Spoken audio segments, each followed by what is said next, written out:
Ito po kasi ang balita. Ito po ang pahayag ni Sara Duterte na kuno ay hindi muna siya babalik ng ating bansa at mananatili sa The Hague para nga daw bantayan ang kanyang ama na si Digong. All of a sudden, naging close lalo etong dalawa. Hindi kaya sa Sara Duterte yung tinutukoy ng isang post na within the circle, inner circle of Duterte ay meron nga daw na naghudas. Posible yan. Di ba? Sara Duterte stays to support the father amid ICC proceedings. Hindi daw muna babalik etong si Tambalustay. Gaano ba katagal yan? Kasi kung titignan natin, abay, wala na daw nagagawa bilang Vice President. Sarap buhay naman daw natin si Sara Duterte. Pero ang pinakamalala dyan, paano daw yung mga DDS na umaasa na may tatayong leader para sila ay mag-aklas, para sila ay mag-people power? Anong mangyayari?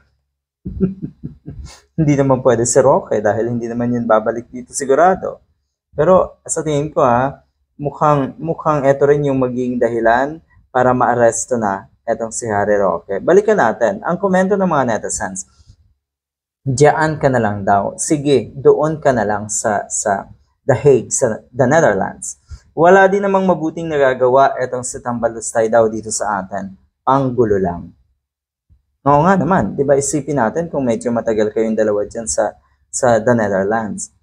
Mukhang kahit papano, malalagay sa ayos or babalik sa ayos at sa katahimikan ng ating bansa. Kasi yung mga panggulo naman, they are nobody. Yung mga supporters, nako.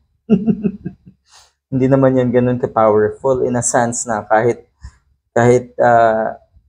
malawak yung kanilang panawagan para nga magprotesta, lumabas na sa kalsada, makikita mo wala rin namang nangyayari.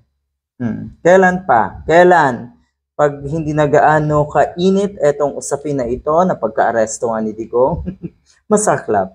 Di na daw nagagampanan natin sa Sara Duterte ang kanyang pagka-vice president. Wala na daw silbi. At sayang daw ang binabayad na taong bayan sa kanya. Ang sarap buhay daw na itong isang ito. Paswelduhin daw ng taong bayan, ang kapal ng mukha daw na itong si Tambalustay. Good luck!